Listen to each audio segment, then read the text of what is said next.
یہ ایسی ہستی ہے، رب ہمارا ایسی ہستی ہے جو نہ صرف ہمارے ظاہر کو بلکہ ہمارے باطن کو بھی دیکھ لے. وہ علیم ذات صدور ہے. کیا وہ نہیں کہے گا کہ بی بی تمہاری نیت ہی نہیں تھی کام کرنے کی، تبھی تو تمہیں پتہ نہیں چلا. جب تم جا کے ایکسکیوز دو گے اللہ کے سامنے اور کہو گے کہ یا اللہ مجھے تو پتہ ہی نہیں تھا، that's why I didn't do that, تو پھر کیا ہوگا؟ اللہ تعالیٰ کہیں گے تمہاری نیت ہی نہیں تھی کرنے کی، تو تم نے پتہ ہی کیا کرنا تھا، ورنہ تو تمہیں پتہ لگ گیا تھا. تو علم حاصل کرنا اللہ کی طرف سے ہم پر لازم ہے. اللہ کے رسول صلی اللہ علیہ وآلہ وسلم نے فرمایا طلب العلم فریضۃ علی کل مسلم. ٹھیک ہے، ہر مسلمان پر علم حاصل کرنا فرض ہے. وہ یہی علم ہے، اللہ کی حدود کا علم، اللہ تعالیٰ نے جو لمٹس انسان کے لیے ڈیفائن کی ہیں اس کا علم، اللہ کی ذات، اس کی صفات کی معرفت کا علم، اللہ کی صفات کی معرفت کا علم. اس کی ذات کے بارے میں تو ہم نہیں جان سکتے، لیکن اس کی صفات، اللہ کی معرفت کا علم، اللہ کے دین کا علم، یہ فریضہ ہے. بات کلیئر ہے؟ جی جی جی. نہیں الحمدللہ مجھے خود تو ایسا مسئلہ نہیں تھا، لیکن مجھ سے کسی نے بات کہی نا اب آپ تو میں بتا ان کو سکتے صحیح ہیں طرح کنوینس نہیں کر پائی نا، تو اس لیے میں نے آپ سے پوچھا تھا کہ مجھے ایسا لگ رہا ہے کہ جیسے ان کا وہ مسئلہ یہ نہیں تھا، بلکہ ان کا یہ تھا کہ جو ان کے لیے آسان چیزیں نا وہ تو فالو کرنا آسان تھا، لیکن جو مشکل چیزیں فالو کرنا مشکل، تو پھر شاید اس سینس میں انہوں نے ایسا کہا تھا. اب آپ اس کو بھی سمجھو، پیچھے ہم نے مثال پڑھی تھی نا، علما اضاء لهم مشوا فی، آسان ہوتا ہے تو چل پڑتے ہیں. بالکل. وَإِذَا أَظْلَمَ عَلَيْهِمْ قَامُوا، جب مشکل ہوتا ہے چلنا تو رک جاتے ہیں، کھڑے ہو جاتے ہیں. جی. جب آسانیاں ہیں، جس عمل میں آسانی ہے وہ تو کر رہے ہیں، اور جو عمل اپنی نفس پہ گراں گزر رہا ہے، اپنی دنیاوی مشکل لگنے کا مطلب کیا ہے مجھے یہ بتائیں. ہم اس مشکل کو اگر ڈیفائن کر لینا کہ مشکل لگنا کیا ہے، مثلا ایک شخص ہے، اس کو بیک بون، اس کا بیک ایک کا مسئلہ ہے اس کا، ٹھیک ہے، اس کو مشکل لگتا ہے نماز پڑھنا، وہ نماز نہیں پڑھتا. وہ کہتے ہیں میری کمر میں شدید تکلیف ہے، نہ ہوتی تو میں ضرور نماز پڑھتا، لیکن اب میں نہیں پڑھتا، مجھ سے نہیں پڑھی جاتی، مشکل ہے. اب آپ دیکھیں کہ اگر ان کے پاس علم ہوتا تو وہ یہ جان لیتے، یہ میں صرف مثال دے رہی ہوں، یوزلی لوگوں کو پتہ ہی ہوتا ہے، تو وہ یہ جان لیتے کہ اگر ان سے بیک ایک کی وجہ سے بیٹھ کے نہیں پڑھا جا رہا اور کھڑے ہو کے نہیں پڑھی جا رہی نماز، تو وہ بیٹھ کے پڑھ سکتے ہیں، الاؤڈ. ٹھیک ہے، اگر بیٹھ کے نہیں پڑھی جا رہی وہ لیٹ کے بھی پڑھ سکتے ہیں، الاؤڈ. لیکن چونکہ علم نہیں تھا تو انہیں وہ مشکل لگ رہا تھا، انہیں وہ مشکل. تو علم جو ہے وہ زندگی کو آسان کر دیتا ہے. دونوں طرح کی باتیں آپ کے سامنے موجود ہیں کہ علم آپ کو آسان راستے دکھاتا ہے. مثلا ایک اور مثال سے وضاحت، اب چونکہ آپ نے جا کے بتانا ہے، آپ سے لوگ بات کرتے ہیں، آپ ایک ایسے کلچر میں رہتے ہو جہاں پر لوگ آپ سے سوال کرتے ہیں، خاص طور پہ جب آپ کا پتہ چلتا ہے نا لوگوں کو کہ آپ قرآن پڑھ رہے ہو، تو پھر لوگ اپنے بہت سارے ایسے سوالات لے کے آپ کے پاس آتے ہیں. تو اسی لیے میں تھوڑا تفصیل سے آپ کو بتاتی ہوں کہ باقی سب کا بھی بھلا ہو جائے گا، ہم سب کا اس میں بھلا ہو جائے گا، اور آپ جن کو بتائیں گے انشاءاللہ تو وہ بھی آپ کے لیے اجر اس میں محفوظ ہو جائے گا. ایک اور مثال، ایک مرتبہ کچھ صحابہ جو تھے وہ کسی ڈیپوٹیشن پر گئے ہوئے تھے، تو وہ ایک صحابی جو تھے ان کے سر میں چوٹ آ گئی. جب چوٹ آ گئی تو اب وہ رات کو جنبی ہو گئے، احتلام ہو گیا ان کو، اب غسل فرض ہو گیا. انہوں نے اپنے ساتھیوں سے کہا کہ میرے سر پر یہ چوٹ ہے اور مجھے جنابت کی حالت لاحق ہو گئی ہے، اب میں کیا کروں، کیا میں مطلب کس طرح سے پاک ہوں؟ انہوں نے کہا نہیں جی اب تو آپ کو غسل کرنا ہی پڑے. اب جب اس شخص نے غسل کیا تو اس کا سر کا زخم خراب ہو گیا اور وہ مر گیا. جب لوگ نبی صلی اللہ علیہ وسلم کے پاس اس معاملے کو لے کر آئے تو آپ صلی اللہ علیہ وسلم نے فرمایا، مفہوم ہے، الفاظ سیم نہیں ہے، کہ تم نے اپنے بھائی کو قتل کر دیا، تم نے کیوں نہ بتایا کہ وہ تیمم کرتا، اور اگر تمہیں نہیں پتا تھا تو تم نے کیوں نہ پوچھا اس سے جس کو معلوم تھا. جی کلیئر ہوا؟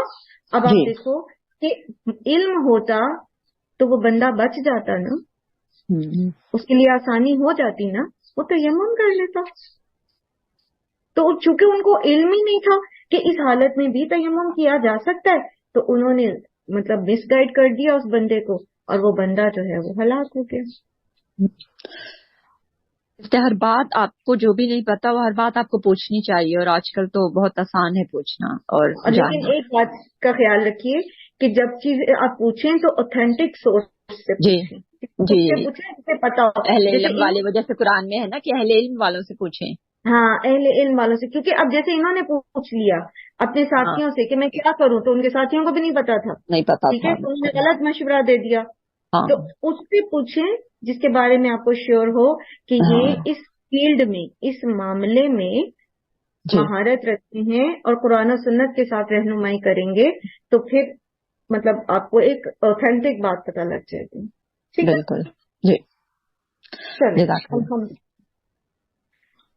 ہم بات یہ کر رہے تھے کہ عبادت کو سمجھنا بہت ضروری ہے، تقوی اختیار کرنے کے لیے، یعنی برے انجام سے بچنے کے لیے، جہنم سے بچنے کے لیے، اللہ کے غضب سے بچنے کے لیے عبادت کا مفہوم پتہ ہونا چاہیے، ٹھیک ہے، اس کی ڈیپتھ کا اندازہ ہونا چاہیے۔ یہ صرف ظاہری چیز نہیں ہے، یہ جتنا ظاہری عبادات ہیں اسی طرح یہ باطنی بھی ہے، اندر سے اپنے آپ کو مخلصین لہ الدین کرنا، اللہ کے لیے خالص کر لینا، اللہ کے ہر حکم کو اس طرح ماننا کہ اللہ تو میرا آقا ہے اور میں تیری بندی ہوں، میں تیری غلام ہوں، میری اپنی پسند، چوائس، میری فلسفی آف لائف میٹر نہیں کرتی، جو آپ نے بتایا مجھے، جو آپ نے اپنے نبی صلی اللہ علیہ وآلہ وسلم کے ذریعے، قرآن کے ذریعے ہمیں بتایا، سمجھایا،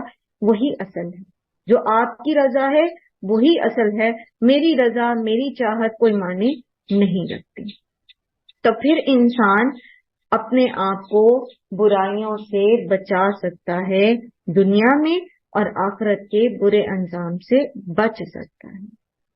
پھر کون ہے یہ رب؟ اللہ تعالیٰ مزید تعارف کرا رہے ہیں، الذی، وہ جس نے، جعل، اس نے بنایا، لکم الارض، زمین کو تمہارے لیے، فراشن، فرش۔ جعل جو ہے یہ اس کے 5 طرح کے معنی ہوتے ہیں، لیکن یہاں پر جو معنی آ رہا ہے وہ یہ ہے کہ کسی چیز سے کی اصل سے کسی دوسری چیز کو بنا دینا، یعنی ایک چیز سے دوسری چیز کو بنا دینا، جیسا کہ ایک حالت سے دوسری حالت میں، ایک چیز کی ایک حالت ہے اور اس کو دوسری حالت میں بدل دینا۔ زمین جو ہے یہ اصل میں جو زمین ہے نا، یہ اس کی حالت یہ ہے کہ اس کے اندر کھولتا ہوا لاوا ہے۔ ایک منٹ میں دیکھ رہی ہوں، اگر میرے پاس اس وقت تو ویڈیو پڑی ہو تو میں آپ لوگوں کو دکھاتی ہوں۔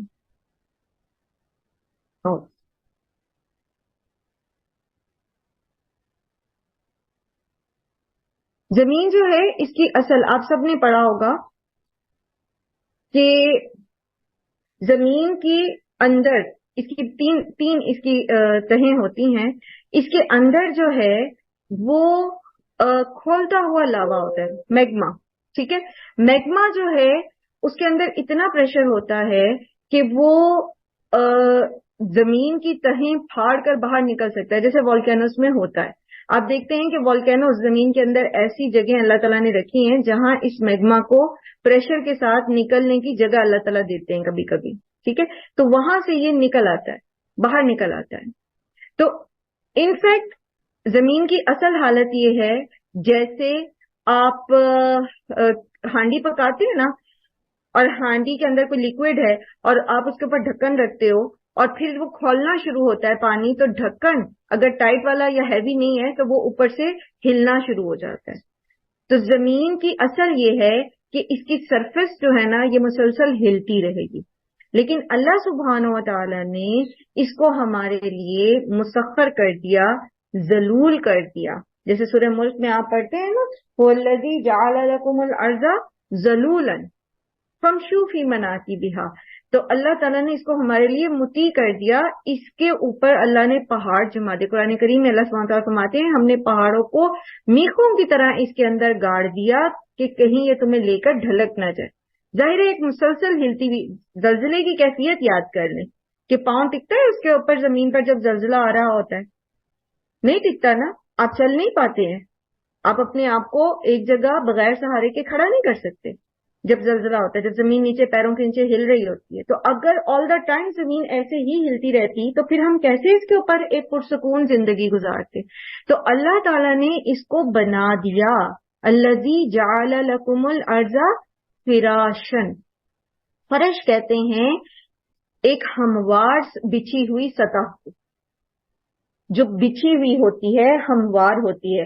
اصلاً فرش جو ہوتا ہے وہ کپڑے کو بچھانا کہتے ہیں. جیسے آپ دسترخوان کے لیے بھی یہ لفظ آتا ہے, سیدھا بالکل, جس کے اندر کوئی اونچ نیچ نہیں ہوتی. تو اللہ تعالیٰ نے زمین کو ہمارے لیے بچھونا بنا دیا, فرش بنا دیا کہ ہم اس کے اوپر سکون سے چل سکیں. اور یہ بنانے میں اللہ تعالیٰ نے کیا کیا؟ پہاڑ زمین کے اندر گاڑ دیے. جو اس کی پلیٹس ہیں زمین کی, جو کرسٹ کے نیچے ہوتی ہیں, ان کو وہ پلیٹس میگما کے اوپر ایسے جم گئی کہ وہ اس کو زمین کی جو اس کا کرسٹ ہے اس کو وہ ہلنے نہیں دیتا. اس کی جو سب سے اوپر والی تہ ہے اس کو ہلنے نہیں دیتا. پھر اللہ تعالیٰ نے اس کے اندر پیدا کی کشش ثقل, فورس آف گریویٹیشن.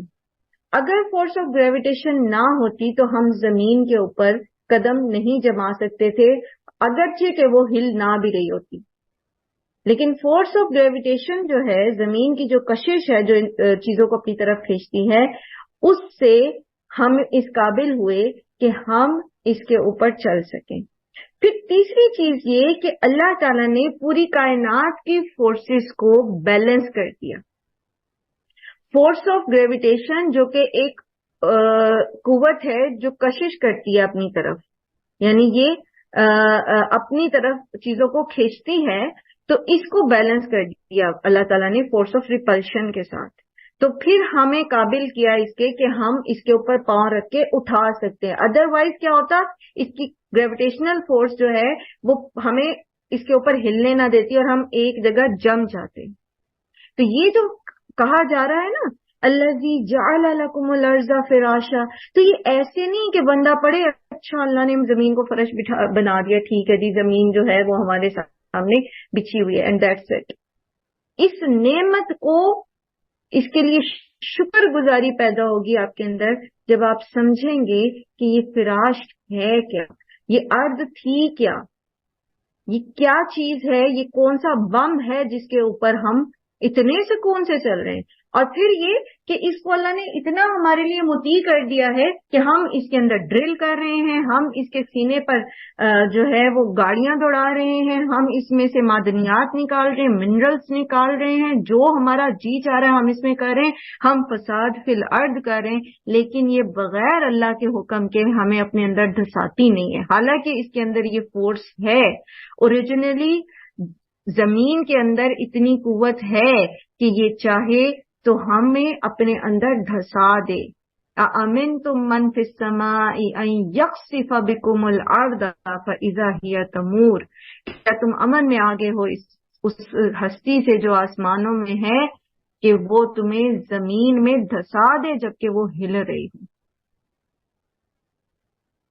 لیکن یہ اللہ سبحانہ و تعالیٰ کا الحلیم ہونا ہے, اس کا الرحیم ہونا ہے کہ اس نے اس بم کو جو ہے وہ تحمل میں رکھا ہوا ہے جب تک کہ اس کا حکم ہوگا, اور ہم اس کے اوپر مزے سے چل پھر رہے ہیں. یہ جو اللہ تعالیٰ نے اپنی تعارف کرا رہے ہیں نا آپ سے کہ الذی جعل لکم الارض فراشا, اور تم اللہ کی عبادت کرو کیونکہ اس نے تمہیں پیدا کیا, اور وہ وہی ہے جس نے تمہیں اس زمین کو تمہارے لیے فرش بنا دیا, ایسی جگہ بنا دی جس کے اوپر تم سکونت اختیار کرتے ہو, سکون سے رہتے ہو, سکون سے چلتے پھرتے ہو, سکون سے نباتات اگاتے ہو, کھانا پینا پہننا اوڑھنا سونا جاگنا, تمہیں کوئی خوف نہیں کہ یہ زمین پھٹے گی اور تم اس کے اندر دھس جاؤ گے. وَالسَّمَاءَ بِنَاءً, اور اس نے آسمان کو بنا دیا ایک چھت. قرآن کریم میں ایک اور جگہ آتا ہے نا کہ اللہ تعالیٰ نے آسمان کو کیا بنا دیا ہے؟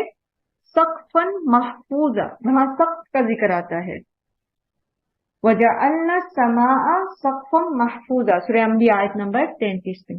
پھر اسی طرح سورہ ملک میں آتا ہے، اللہ تعالیٰ فرماتے ہیں وَبَنَيْنَا فَوْقَكُمْ سَبْعًا شِدَادًا، اور بنائے ہم نے تمہارے اوپر 7 آسمان۔ وہاں شداد کا لفظ آتا ہے، سخت، شدید سے شدادن، یاد بھی کیا آپ نے جمع مکسر میں، انتہائی قوت والے، انتہائی قوت والے 7 آسمان اس نے تمہارے اوپر بنائے۔ اور جب ہم آسمانوں کی سیر کرتے ہیں نا تھوڑی سی، ابھی آپ نے کہا نا کہ علم حاصل کرنا کیوں ضروری ہے، تو علم حاصل کرنا اسی لیے ضروری ہے کہ ہم اپنے رب کو پہچانتے ہیں۔ سائنسز کیوں پڑھیں ہم 2 ایکسٹریمز پہ چلے جاتے ہیں نا۔ ہم یا تو جب دین کی بات کرتے تو ہم سمجھتے ہیں کہ بس کوئی 8 سالہ عالم دین کا کورس کر لینا چاہیے ہمیں، اور پھر ہم سائنسز کو بالکل چھوڑ دیتے ہیں، جبکہ اللہ سبحانہ و تعالیٰ نے قرآن کریم میں خود ہم سے یہ کہا کہ کائنات میں غور و فکر کرو، کائنات میں اللہ کی نشانیوں پر غور و فکر کرو۔ تو یہ کائنات ہی ہے نا، یہ زمین، یہ آسمان، اور یہ پہاڑ، اور یہ درخت، اور یہ ہوائیں، یہ پرندے، یہ سب کچھ ہم نے ایک طرح سے اس کو لیا اور دوسری طرح سے چھوڑ دیا۔ یا تو ہم صرف سائنس کو سائنس کے لیے پڑھتے ہیں، دنیا میں نام بنانے کے لیے پڑھتے ہیں، دنیا میں اچھی جاب حاصل کرنے کے لیے پڑھتے ہیں، اپنے نام کے ساتھ ڈاکٹر لگانے کے لیے پڑھتے ہیں، یا پھر یہ کہ ہم اس کو بالکل فرنگی کا علم کہہ کے چھوڑ دیتے ہیں اور ہم دوسری طرف چلے جاتے ہیں، اور پھر ہم اس میں بھی دین کے علم میں بھی ہم صرف عبادات کی فقہ پڑھتے رہتے ہیں۔ میرے امام نے یہ کہا اور تمہارے امام نے وہ کہا۔ ہم اللہ کو پہچاننے کا علم کہاں حاصل کر رہے ہیں؟ اللہ کی معرفت کہاں حاصل کریں؟ ہاں، علماء دین بننا فرض کفایہ ہے۔ وہ جو دین کا علم ہے نا، 8 سال کا عالم کا کورس جو ہے وہ فرض کفایہ، وہ لازمن کچھ افراد کو ہر علاقے کے، ہر جگہ کے کچھ افراد کو وہ کرنا ہی چاہیے تاکہ وہ لوگوں کی رہنمائی کر سکے۔ لیکن جو فریضہ ہے علم، جو فرض ہے علم حاصل کرنا، وہ یہ علم ہے۔ آپ قرآن کو سمجھ کے پڑھیں، اپنے رب کو پہچانیں، اور پھر اس کی عبادت کا حق ادا کریں۔ تو جب آپ آسمان کی سیر کرتے ہیں نا تو آپ دیکھتے ہیں کہ آسمان کوئی بہت محفوظ جگہ نہیں ہے۔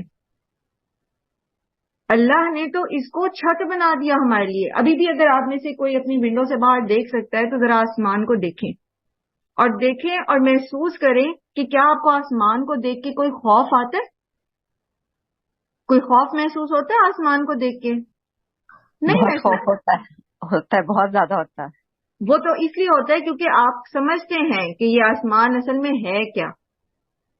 اگر آپ یہ سمجھتے ہیں نا کہ اگر اللہ چاہے تو اس آسمان کو ہمارے اوپر گرا دے تو پھر خوف محسوس ہوتا ہے، لیکن اگر آپ آرام سے بیٹھے ہیں اور سکون سے آسمان کو دیکھتے ہیں تو آپ کو اس میں کوئی رکھنا، کوئی دراڑ نہیں نظر آتی، وہ ایک محفوظ چھت نظر آتی ہے، خوبصورت رنگ آسمان کے نظر آتے ہیں۔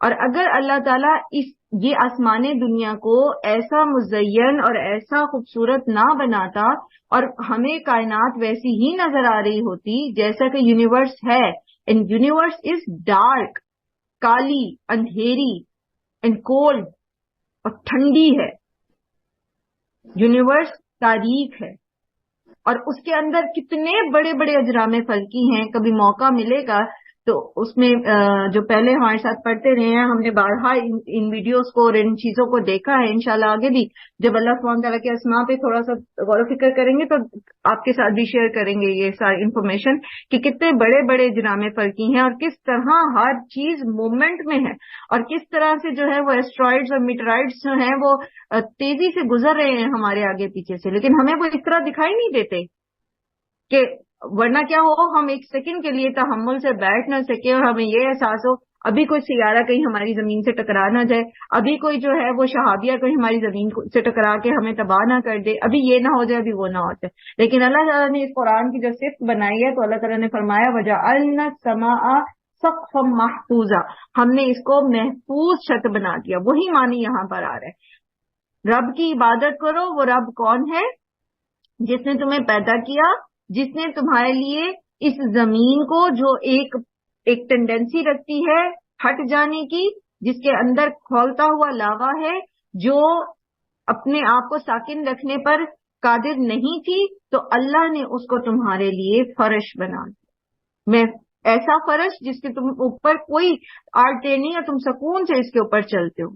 پلیٹیو جو ہے, جو آپ کے زمین, جو ہموار زمین ہے, آپ آرام سے اس کے اوپر چلتے ہیں, اس میں کوئی مسئلہ نہیں ہے.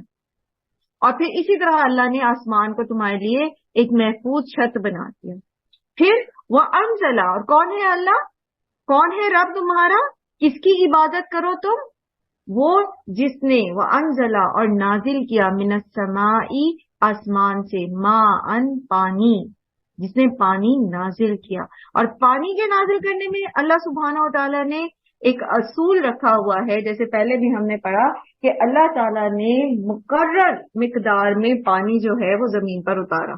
اور سورہ مومنون میں آتا ہے کہ یہ مقدار جو ہے پانی کی, یہ اللہ سبحانہ و تعالیٰ نے مقرر کر رکھی ہے, نہ اس سے زیادہ ہوتا ہے پانی اور نہ کم ہوتا ہے. واٹر سائیکل آپ لوگوں نے پڑھا ہوگا کہ جتنا پانی ایواپوریٹ ہوتا ہے اتنا ہی زمین پر اترتا ہے. تو پانی کی مقدار اللہ سبحانہ و تعالیٰ نے متناسب رکھی. اور یہ پانی جو ہے یہ ضروری ہے ہر جاندار کے لیے, ہر جاندار کے سروائیول کے لیے پانی ضروری ہے. بلکہ ہر جاندار کو, قرآن کریم میں اللہ تعالیٰ نے فرمایا نا کہ ہر جاندار کو ہم نے, ہر زندہ چیز کو ہم نے پانی سے بنایا. ٹھیک ہے. اب یہ پانی جب اللہ سبحانہ و تعالیٰ زمین پر اتارتے ہیں, فَأَخْرَجَا, تو پھر اس نے نکالا بھی ساتھ اس کے, مِنَ الثَّمَرَاتِ, پھلوں میں سے. ثمراتن اس کی واحد ہے, جمع ثمرات ہے, اور ثمراتن کہتے ہیں ہر طرح کے پھل کو, چاہے وہ تازہ ہے چاہے وہ خشک ہے. ٹھیک ہے, ہر طرح کے پھل کے لیے ثمرہ کا لفظ آتا ہے. اور خاص طور پر بعض یہ کہتے ہیں کہ جو edible part of the plant ہے نا, یعنی ہر, ہمارے ہاں پھل کہتے ہیں نا, جیسے جس کو آپ فروٹ کہتے ہو, فروٹ کے لیے ثمرہ کا لفظ نہیں آتا, فروٹ کے لیے فاکہہ کا لفظ آتا ہے. ٹھیک ہے. تو ویجیٹیبلز جو ہوتی ہیں اگر وہ روٹس نہیں ہیں یا سٹیم نہیں ہے تو وہ پودے کا فروٹ ہوتا ہے. جیسے مرچ جو ہوتی ہے وہ پودے کا فروٹ ہوتی ہے, ٹماٹر پودے کا فروٹ ہوتا ہے. اسی طرح جو اوپر اور لگتے ہیں, پودوں کے اوپر لگتے ہیں, ایون کریلا بھی لگتا ہے نا, تو وہ بھی اس کا فروٹ ہوتا ہے, پودے کا پھل ہوتا ہے, ثمرہ ہوتا ہے اس کا. تو ثمرہ کا مطلب وہ تمام چیزیں جو آپ کھاتے ہو, وہ ویجیٹیبلز بھی ہیں اور وہ پھل بھی ہیں. خالص جو پھل ہوتے ہیں جیسے یہ ہو گئے آپ کے آڑو اور دوسری اس طرح کے جو پھل ہوتے ہیں, آم وغیرہ, ان کے لیے فاکہہ کا لفظ آتا ہے. فقہہ اس کا سملر ہوتا ہے اور فاکہہ اس کی جمع ہوتی ہے. تو اللہ تعالیٰ نے پانی اتارا زمین پر اور اس سے پھل نکالے. رزق لکم, رزق تمہارے لیے, تمہارے سروائیول کے لیے. اور آپ دیکھو کہ پانی اور زمین بیسیکلی یہ اوریجن ہے رزق کا. آپ کیا کیا کھاتے ہو, کیا کیا کھاتے ہیں ہم, کوئی بتائے گا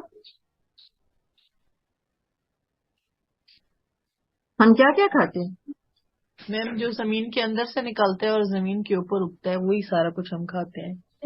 پھل, سبزیاں, دالیں, سیریل, گوشت, چاول, گوشت, چاول, سیریل, سارا کچھ اس میں آ جاتا ہے. اب آپ یہ دیکھیں کہ جو گوشت آپ کھاتے ہیں, مچھلیاں ہم سمندر سے بھی کھاتے ہیں, مچھلیاں, بالکل مچھلیاں کھاتے ہیں, ہاں جی, سی فوڈ کھاتے ہیں.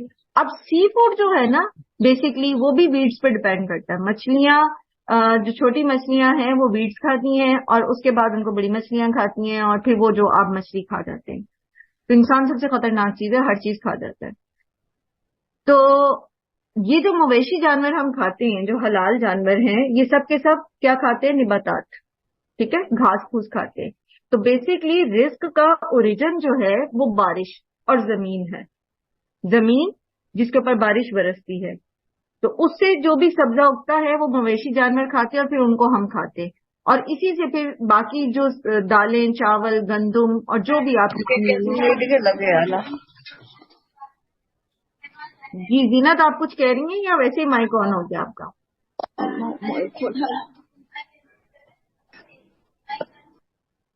اسی طرح آپ دیکھیں ہم دودھ پیتے ہیں اور دودھ کہاں سے حاصل ہوتا ہے؟ مویشیوں سے. جو مویشی جو مادہ دودھ دیتی ہے اس کی خوراک بھی جو ہے وہ بھی زمین سے نکلتی ہے. تو بیسکلی جو انسان کا رزق ہے وہ زمین سے ہی نکلا ہے. فلا تجعلوا تو نہ تم بناؤ للہ اللہ کے لیے اندادن شریک. اب آپ دیکھو پیچھے تھا جعلا کا لفظ، ٹھیک ہے، وہاں جعلا اپنے ایک معنی میں استعمال ہوا کہ اس کی کسی چیز کی حالت کو ایک حالت سے دوسرے میں بدل دینا، ٹھیک ہے. اور یہاں پر پھر تجعلوا استعمال ہو رہا ہے جس کا روٹ جو ہے وہ جعلا ہے، فلا تجعلوا، ٹھیک. اور یہاں پر جو جعلا استعمال ہو رہا ہے تو وہ اس معنی میں ہے کہ کسی چیز پر کوئی حکم لگانا، ٹھیک ہے، کسی کے بارے میں، کسی چیز کے بارے میں کوئی حکم لگانا، اور وہ حکم حق بھی ہو سکتا ہے اور باطل بھی ہو سکتا ہے. جیسے یہاں پر باطل ہے، یہ کیا کر رہے ہیں؟ یہ غلط حکم لگا رہے ہیں اور کیا کر رہے ہیں؟ اللہ کے ساتھ شریک بنا رہے ہیں. وَلَا تَجْعَلُوا لِلَّهِ أَنْدَادًا، اور نہ تم بناؤ اللہ کے ساتھ کوئی شریک. وَأَنْتُمْ تَعْلَمُونَ، اور تم جانتے ہو. تم کیا جانتے ہو؟ کیا جانتے ہو؟ تمہیں کس نے پیدا کیا؟ جو مشرکین مکہ تھے نا اور یہود، یہ دو طرح کے لوگ تھے نا، مشرک اور اہل کتاب، جن سے ڈائریکٹ واسطہ تھا اس وقت نبی صلی اللہ علیہ وآلہ وسلم کا. تو یہ سب اللہ کو مانتے تھے. ان سے پوچھیں جی پیدا کس نے کیا؟ اللہ نے پیدا کیا. اچھا رزق کون دیتا ہے؟ اللہ دیتا ہے. زمین آسمان کس نے بنائے؟ اللہ نے بنائے. تو تمہیں پتا ہے جبکہ تمہیں پتا ہے کہ خالق وہ ہے، مالک وہ ہے، رب وہ ہے، رازق وہ ہے، زمین آسمان کے بنانے والا وہ ہے، پھر تم اس کے ساتھ کیسے شریک بنا سکتے ہو؟ پتا ہوتے ہوئے، جانتے بوجھتے ہوئے تم اللہ کے ساتھ اللہ ہی کی مخلوق کو کیسے شریک کر سکتے ہو؟ اس لیے یہاں کہا جا رہا ہے فَلَا تَجْعَلُوا لِلَّهِ أَنْدَادًا وَأَنْتُمْ تَعْلَمُونَ. تم جانتے ہو، سمجھتے بوجھتے ہو، پھر اللہ کے ساتھ شریک کرتے ہو. پھر تمہیں پتا ہے کہ اللہ ہی ہے جو انسان کو خوشی دینے والا ہے، وہی اس کو زندگی دینے والا ہے، وہی موت دینے والا ہے. جیسے ابراہیم علیہ السلام نے جب اپنے رب کا تعارف کرایا تو کیا کہتے ہیں کہ جب میں بیمار ہوتا ہوں تو وہی مجھے شفا دیتا ہے. اذا مرضت فهو یشفین، میں بیمار ہوتا ہوں شفا مجھے وہی دیتا ہے. اولاد کون دیتا ہے؟ اللہ ہی دیتا ہے. پھر تم کیسے جانتے بوجھتے کسی بھی مخلوق کو اللہ کے ساتھ شریک کر سکتے ہیں؟ تم کس طرح جانتے بوجھتے اللہ ہی کی مخلوق میں سے کسی کو رازق کہہ سکتے ہو، کسی کو اولاد دینے کا اختیار سمجھ سکتے ہو کہ اس کے پاس اختیار ہے کہ وہ اولاد دے یا نہ دے؟ یا تم کیسے سمجھ سکتے ہو کہ کوئی تمہیں جو ہے کسی تکلیف سے بچا سکتا ہے؟ تم کیسے یہ سمجھ سکتے ہو کہ کوئی تمہیں جو ہے کسی مصیبت سے بچا سکتا ہے؟ جبکہ خالق صرف ایک ہے اور باقی سب مخلوق ہے. تو جب باقی سب مخلوق ہیں تو پھر عبادت کے لائق تو صرف اللہ ہی ہے. پھر اگر ہم کسی کو اس کے ساتھ اس کی صفات میں شریک کرتے ہیں تو اس کا مطلب کیا ہوا؟ پھر اس کا مطلب کیا ہوا کہ ہم اس چیز کو جانتے بوجھتے کہ اللہ کے سوا کوئی بھی اختیار نہیں رکھتا، ہم کسی کو اس کے اختیارات میں شامل کر رہے ہیں. یہی اللہ سبحانہ تعالیٰ یہاں فرما رہے ہیں کہ فَلَا تَجْعَلُوا لِلَّهِ أَنْدَادًا وَأَنْتُمْ تَعْلَمُونَ. جبکہ تمہیں پتا ہے تو تم جانتے بوجھتے اللہ کے ساتھ شریک نہ کرو. میں نے آپ سے پہلے بھی عرض کیا تھا نا کہ اللہ کی وحدانیت کو سمجھنے کے لیے ضروری ہے کہ ہم یہ سمجھیں کہ شرک کیا ہے. یہاں اللہ تعالیٰ فرما رہے کہ تم اللہ کے ساتھ کسی کو شریک نہ کرو. ہم سب کہتے ہیں نا لا الہ الا اللہ، تو لا الہ الا اللہ جو ہے وہ اس وقت تک مکمل نہیں ہو سکتا جب تک کہ ہمیں یہ نہ پتا ہو کہ شرک کیا ہوتا ہے.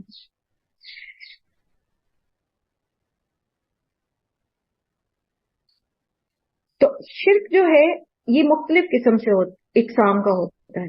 تھوڑا سا میں آپ کے سامنے اس کو یہاں پر رکھتی ہوں، پھر انشاءاللہ العزیز جہاں کہیں اور ذکر آئے گا اس کا پھر ہم وہاں پر پڑھتے جائیں گے اس کو.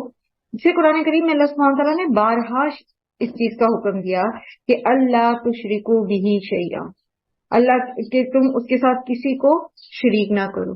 بنی اسرائیل سے جب اللہ تعالیٰ نے وعدہ لیا، اللہ تعالیٰ فرماتے نا وَإِذْ أَخَذْنَا مِيثَاقَ بَنِي إِسْرَائِيلَ لَا تَعْبُدُوا إِلَّا اللَّهَ لَا تَعْبُدُونَ إِلَّا اللَّهَ، کہ تم اللہ کے سوا کسی کی عبادت نہ کرنا، اللہ کے ساتھ تم کسی کو شریک نہ کرنا. تو یہ بنیادی حق ہے اللہ سبحانہ و تعالیٰ کا کہ اللہ کے ساتھ کسی کو شریک نہ کیا جائے. تو جب ہمیں پتا ہوگا کہ شرک ہوتا کیا ہے تبھی ہم اس سے بچ سکیں گے. سب سے پہلے یہ کہ ذات میں شرک کرنا، اللہ کی ذات میں شرک کرنا، یعنی اللہ کی الوہیت میں شرک کرنا، اس کے معبود ہونے میں، اس کے الہ ہونے میں کسی کو اس کے ساتھ شریک کرنا. جیسے عیسائیوں کا عقیدہ ہے، عیسائی جو ہیں وہ حضرت عیسیٰ کو الہ کہتے ہیں، اللہ کا بیٹا کہتے ہیں. اور بعض جگہ پر بعض عیسائیوں کے عقیدے میں عقیدہ تثلیث، جیسے خاص طور پر ٹرینٹی جو ہے ان کا جو عقیدہ ہے اس میں وہ حضرت عیسیٰ کو ہی خدا کہتے ہیں. ٹھیک ہے، وہ تین میں کا تین کہتے ہیں کہ یہ خدا بھی وہی ہے، بیٹا بھی وہی ہے، باپ بھی وہی ہے، اور یہ سارا اسی طرح سے وہ ملا کے انہوں نے ان کا جو عقیدہ ہے. اسی طرح مشرکین مکہ کا شرک تھا جو اللہ سبحانہ و تعالیٰ کے ساتھ فرشتوں کو شریک کرتے تھے، فرشتوں کو اللہ کی بیٹیاں کہتے تھے. پھر اسی طرح شاہی خاندانوں نے جیسے فرعون اور نمرود، انہوں نے اپنے آپ کو جو ہے وہ جن سے الہیہ میں سے کہلوایا. یہ باقاعدہ تو یہ نہیں کہتے تھے کہ ہم الہ ہیں. قرآن کریم میں آتے نا وَقَالَ أَنَا رَبُّكُمُ الْأَعْلَى. تو فرعون وہ صرف ایک رامسس 2 تھا جس نے یہ اعلان کیا تھا، لیکن سارے فرعین جو تھے وہ اپنے آپ کو اسی سٹیٹس پہ رکھتے تھے. سارے فرعون اپنے آپ کو جو ہے وہ الہ کا اوتار سمجھتے تھے، اور وہ کہتے تھے کہ ہمیں سجدہ کرنا، ہمارا حکم ماننا، گویا خدا کا حکم ماننا اور خدا کو سجدہ کرنا ہے. ٹھیک ہے، تو یہ ساری کون سی شرک ہے؟ اللہ کی ذات میں شرک. اسی طرح اللہ کی صفات میں شرک، اللہ کی صفات کے ساتھ دوسروں کو اس طرح متصف کرنا، اس طرح دوسروں کو سمجھنا گویا جیسا کہ اللہ کی صفات ہیں. مثلا یہ سمجھنا کہ اپنے مائک میوٹ رکھیے گا.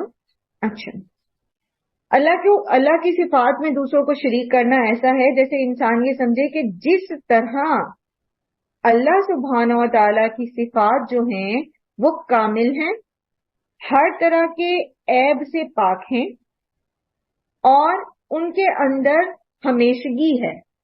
اگر ہم کسی کو اس طرح سے اللہ کی صفات کی طرح کسی کی صفات سمجھتے ہیں تو پھر وہ اللہ کی صفات میں شرک ہو جاتا ہے.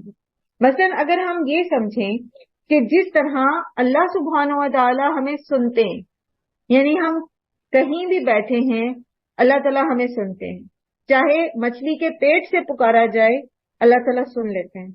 تو اس طرح کوئی اور سن سکتا ہے تو یہ کیا ہے؟ اس کو اللہ کی صفات میں شریک کرنا. پھر یہ کہ جس طرح اگر ہم یہ سمجھتے ہیں کہ جیسے اللہ سبحانہ و تعالیٰ دیکھتے ہیں، جس طرح کا دیکھنا اللہ کا ہے اس طرح کوئی دیکھ سکتا ہے، یا جس طرح اللہ سبحانہ و تعالی ہماری مدد کر سکتے ہیں مافوق الفطرت طریقے سے، اس طرح کوئی بغیر کسی سبب کے ہماری مدد کر سکتا ہے. تو یہ اللہ کی صفات میں شرک ہے. اسی کو صفات ہی میں چونکہ اللہ سبحانہ و تعالیٰ کے اختیار بھی آتے ہیں، اللہ سبحانہ و تعالیٰ کی قدرت آتی ہے، اس کا اختیار آتا ہے، تو اس کو فردر الیبوریٹ آپ کر سکتے ہیں کہ اختیارات میں شرک کرنا، اللہ کے اختیارات میں شرک کرنا، یعنی معبود ہونے کی حیثیت سے جو بھی اختیارات ہیں وہ صرف اللہ کے لیے خاص ہیں. اگر ہم کسی کو اس میں شامل کرتے ہیں، مثلا اللہ تعالیٰ چاہیں تو بغیر کسی سبب کے ہمیں کوئی بھی نفع یا نقصان پہنچا سکتے ہیں، کوئی بھی فائدہ پہنچا سکتے ہیں بغیر کسی سبب کے، بیٹھے بٹھائے.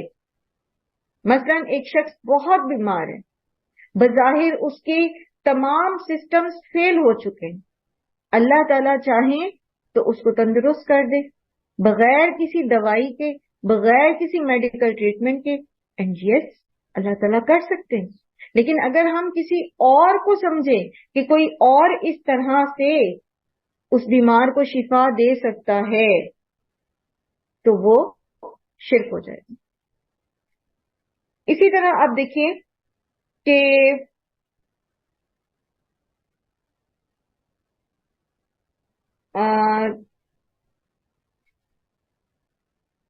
کسی کو حاجت روا کہنا یا کسی کو دستگیر کہنا، یا یہ کہ کوئی میرے گناہ کو بخش سکتا ہے، جیسے عیسائیوں میں بھی یہ عقیدہ ہے نا کہ وہ سمجھتے ہیں کہ اگر وہ جا کے اپنے جو ان کا پریسٹ ہوتا ہے اس کے سامنے وہ کر لیتے ہیں اپنی جو کوئی ان کا گناہ ہوتا ہے اس کا اقرار کر لیتے ہیں، تو وہ عقیدہ کفارہ ہے ان کا کہ حضرت عیسیٰ نے تمام انسانوں کی طرف سے جو ہے وہ تمام عیسائیوں کی طرف سے ان کے گناہوں کا کفارہ سولی پہ چڑھ کے دے دیا تھا. تو اب وہ کیا کرتے ہیں، وہ صرف جاتے ہیں وہاں جا کے اقرار کرتے ہیں اپنے گناہ کا، جی بالکل کنفیشن وہ کرتے ہیں اور کنفیس کرتے ہیں وہاں جا کے، اور وہ جو ہے وہ ان کو سرٹیفکیٹ دے دیتا ہے کہ تمہارا گناہ بخشا گیا.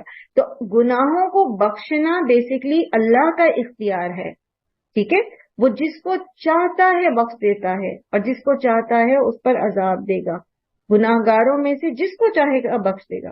وَيَغْفِرُ لِمَن يَشَاءُ وَيُعَذِّبُ مَن يَشَاءُ، یہ صرف اللہ کا اختیار ہے، کوئی اور نہیں کر سکتا. اگر ہم ایسا سمجھتے ہیں تو پھر ہم شرک کرتے ہیں. جیسے ابھی کچھ ہی سال پہلے کی بات ہے کہ یہاں پاکستان کے اندر کسی علاقے پہ پتہ نہیں سرگودا کے قریب یا کہیں پر یہ واقعہ ہوا تھا کہ ایک شخص نے، وہ جو کوئی پیر تھا کسی جگہ کا، اس نے لوگوں کے گناہ معاف کروانے کے لیے کرنے کے اس میں وہ لوگوں کو مارتا تھا. وہ کچھ سٹک تھی اس کے پاس یا وٹ ایور، تو وہ اس سے مارتا تھا تو کہتا تھا کہ تمہارے گناہ جھڑ گئے، تمہارے گناہ معاف ہو گئے. تو لا علمی اور جہالت انسان کو ایسے شرک میں مبتلا کر دیتی ہے. وہ سمجھتے تھے بزرگ کی لاٹھی ہے تو اس سے ہمیں مار پڑ جائے گی تو ہمارا گناہ ختم ہو جائے گا اور آخرت میں ہماری پکڑ نہیں ہوگی. اسی طرح میں نے آپ کو بتایا تھا یہاں حسن ابدال میں ہماری ایک جاننے والی تھی، وہ گئیں کسی طرح جنازے پہ، تو انہوں نے کہا کہ یہ کیوں نہیں ابھی مطلب نماز جنازہ وغیرہ میں دیر کیوں کر رہے ہیں؟ تو انہوں نے کہا جی ہمارے پیر صاحب آئیں گے اور گناہ بخشوائیں گے. تو گناہ کا بخشنا جو ہے وہ سراسر اللہ کا اختیار ہے. وہ الغفور ہے، وہ جس کو چاہے بخشے اور جس سے چاہے پوچھ لے، کڑا حساب لے لے کہ تم نے یہ کام کیوں کیا. تو اگر ہم ایسا سمجھتے ہیں تو پھر یہ کیا ہے، اللہ کے اختیارات میں شرک. اسی طرح قسمت کا بنانا، قسمت کا بگاڑنا، حلال اور حرام. یاد رکھیے حلال کیا ہے، حرام کیا ہے، یہ اللہ سبحانہ و تعالیٰ نے بتا دیا. اللہ کے رسول صلی اللہ علیہ وآلہ وسلم نے کلیئرلی سمجھا دیا. جائز ناجائز، حدود، قیود، دین مکمل پہنچا دیا. اب اگر کوئی اپنی مرضی سے کسی چیز کو حلال کرتا ہے اور کسی چیز کو حرام قرار دیتا ہے تو یہ اللہ کے اختیار میں شرک کے برابر ہوتا ہے، کیونکہ یہ محض اللہ کا اختیار ہے کہ وہ حلال اور حرام کا تعین کرے. اور اللہ ہی کے دیے ہوئے علم کے مطابق اللہ کے رسول صلی اللہ علیہ وآلہ وسلم نے اس کو الیبوریٹ کر کے ہمیں سمجھا دیا، بتا دیا. پھر اسی طرح اللہ کے حقوق میں شرک. اللہ کے بندوں پر کچھ حقوق ہیں جیسے سجدہ اور رکوع، یہ صرف اللہ کا حق ہے. اسی طرح اللہ سبحانہ و تعالی کے سامنے عاجزی کرنا، شکر نعمت اور اعتراف برتری کے لیے اللہ سبحانہ و تعالیٰ کے سامنے نظر و نیاز کرنا، قربانی کرنا، منت ماننا، یہ سب کے سب اللہ کے حقوق ہیں. اگر ہم کسی غیر اللہ کے لیے یہ کام کرتے ہیں تو یہ اللہ کے حقوق میں شرک ہے. پھر اسی طرح سب سے بڑھ کر محبوب ہونا اور سب سے زیادہ کسی کی ناراضگی کا خوف رکھنا، یہ بھی اللہ کا حق ہے. اگر ہم کسی غیر اللہ سے ایسے ڈرتے ہیں جیسا کہ اللہ سے ڈرنے کا حق ہے تو گویا ہم اس میں اللہ کے حقوق میں شرک کر رہے ہیں. تو اللہ سبحانہ تعالیٰ فرما رہے ہیں کہ وہ اللہ ہے جس نے تمہیں پیدا کیا، جس نے تمہارے لیے کائنات کو تمہارے لیے فیسیلیٹیٹ کیا کہ تم یہاں سروائیو کرو، تمہارے لیے رزق پیدا کیا، اور یہ سب کچھ جانتے بوجھتے تم اللہ کے ساتھ شریک نہ بناؤ، اس کی ذات میں، اس کے صفات میں، اس کے اختیارات میں، اس کے حقوق میں کسی مخلوق کو شریک نہ کرو. وَأَنْتُمْ تَعْلَمُونَ، اور تم اس چیز کی حقیقت کو اچھی طرح سمجھتے ہو. اللہ سبحانہ تعالیٰ ہمیں ہر طرح کی شرک سے، شرک جلی اور شرک خفی، ہر طرح کے شرک سے اپنی پناہ میں رکھے، کیونکہ شرک کے ساتھ کوئی بھی نیک عمل قبول نہیں ہوتا. حتیٰ کہ اللہ تعالیٰ ہر چیز کو، ہر گناہ کو اگر چاہیں گے تو قیامت کے دن معاف کر دیں گے، لیکن اگر کوئی شخص شرک پہ مرا توبہ کیے بغیر تو وہ گناہ معاف نہیں ہوگا. کفر اور شرک دائمی جہنم کا باعث بنتے ہیں. اللہ سبحانہ تعالیٰ ہم سب کو اپنی پناہ میں رکھیں. انشاءاللہ اگر آپ کے ذہن میں کوئی کوشچن ہوں گے تو باجی میں ایک بات کہہ دوں. جی اصل میں ٹائم بہت اوپر ہو گیا. جی کہیے. نہیں بس 2 سیکنڈ لوں گی. باجی یہ جو جاہلیت ہوتی ہے نا، اسی کی وجہ سے زیادہ شرک ہوتے ہیں نا، لا علمی کی وجہ سے، جہالت کی وجہ سے. بالکل سب کچھ اسی کی وجہ سے. بالکل ایسا ہی ہے، اسی کی وجہ سے ہوتا ہے. اور لوگ اپنی جہالت دور کیوں نہیں کرنا چاہتے؟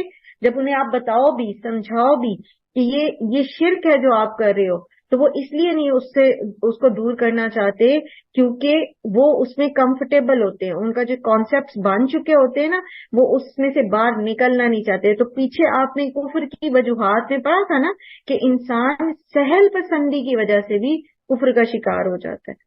تو سہل پسندی جو ہوتی ہے، جو ہم اپنے کانسیپٹس کے اندر کمفرٹیبل ہیں اور ہم اپنے خاندان اور اپنے طریقے، کنبے قبیلے کے طریقے میں کمفرٹیبل ہیں، تو پھر ہم علم بھی حاصل کرنے کی کوشش نہیں کرتے، اور اسی طرح کفر اور شرک جو ہے اس میں ہم مبتلا رہتے ہیں. اللہ سبحانہ تعالیٰ ہم سب پر رحم کرے. اللہ سبحانہ تعالیٰ ہم سے ہر طرح کی ایسی جہالت کو دور کرے. اسی لیے ہم اللہ تعالیٰ سے دعا کرتے ہیں نا، اللہم انا نسألک علما نافعا.